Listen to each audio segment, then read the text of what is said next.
Hey guys, so today I'm going to show you very quickly, it won't take any amount of time, how to set up your paper, your final paper, your research paper in MLA format. We've been using MLA all this time, and throughout this folder, there's lots of stuff about MLA. Purdue is the best website to access MLA information, in my opinion. But you do have other avenues that you can look at. It's all over the internet. And of course, you can always email me if you have a question or contact me through Blackboard. So when you're setting up your paper, you want to go into Microsoft Word. If you are not using Microsoft Word, you want to use Microsoft Word. I know some of you have MacBooks. You can get Word on your MacBook. I know I have it on my iPad, so I know that it's possible.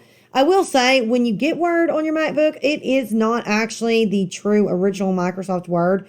So it does do away with some features. So I would recommend, if at all possible, using it on a PC.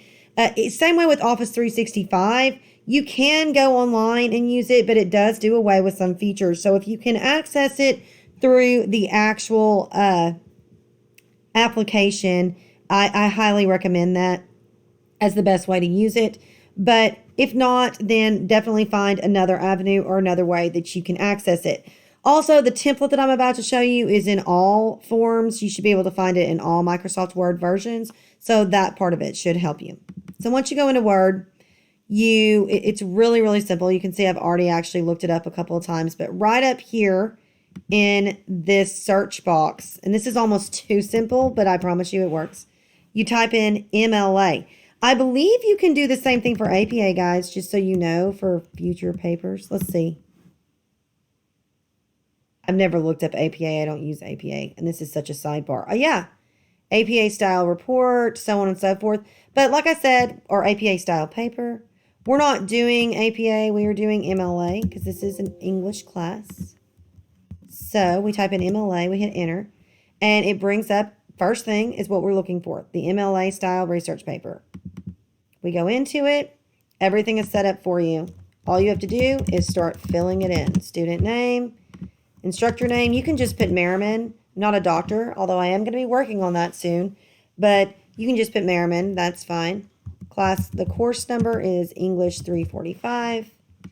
And then whatever date you're working on it.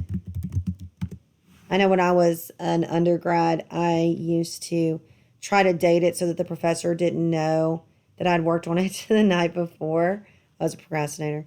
But I honestly, guys, I'm not going to pay that close attention to the date. Now, one thing I do want to tell you, up here, this is a little bit different. And I need to point this out all the way around. Notice in this paper, they've got your paper set up, which is great. You want to keep this set up, the title and all that kind of stuff. You may not have a subtitle, but you want to keep this paper set up just how it looks. There are some differences, though. Notice that this is based off the 7th edition. MLA, which stands for Modern Language Association, has now come out with an 8th edition and once again changed some things. So it is important that you pay attention to some of these changes. For starters, on this first page, you don't need this information. You do want it on subsequent pages. So like when I scroll through, I do want it on these, but I don't want it on the first page. So I want to make it where, which it's already selected right now, I have a different first page. Okay, what this allows me to do is go up here and delete it up here, but it will stay on the remaining pages. So I want to keep that for sure. I'd put my last name here, or you would put your last name here, and then that would carry on throughout the entire paper. They give you lots of information that you don't necessarily need. Like this needs to be fixed. I'll explain that in a minute. So I'm actually going to delete, which is what I really recommend you guys do, this information. You don't need this stuff. If you were going to include, well, I mean, I guess if you were going to include this stuff, but most likely you're not including tables or charts and things like that. As a matter of fact, I really don't want tables and charts, so yeah, let's not do that. Anyway, I'm going to scroll through and I'm going to get rid of the stuff. I want to keep the works cited stuff because that will actually help me, but I do need to make an adjustment. Notice that it says works cited and it is left aligned. I want this in the center. That's the only real adjustment I have to make. And then down here with my actual sources, you don't include the type of medium anymore.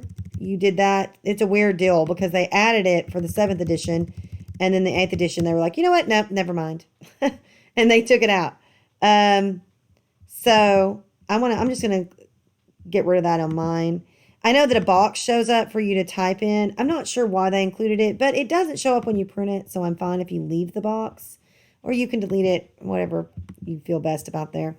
Anyway, notice that it will go down. Like if I start typing, okay, and I continue to type, hopefully your typing makes sense. It will go down further the page, the further you go.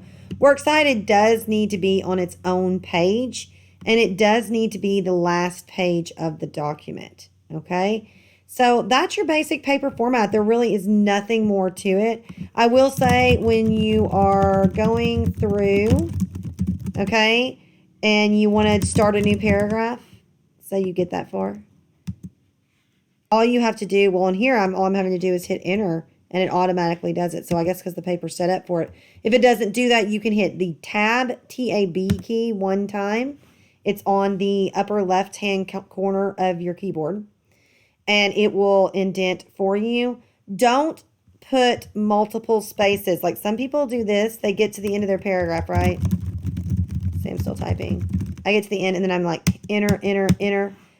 Do not put all this spacing between your paragraphs. There's no need for that. Do not do that. I really haven't seen it as much with college students as I have with high school students, so I doubt you guys are going to do that, but just so you know. Anyway, that's the basic format of your paper and how you set it up. I hope this helps. Let me know if you have any questions, and I will talk to you in the next video.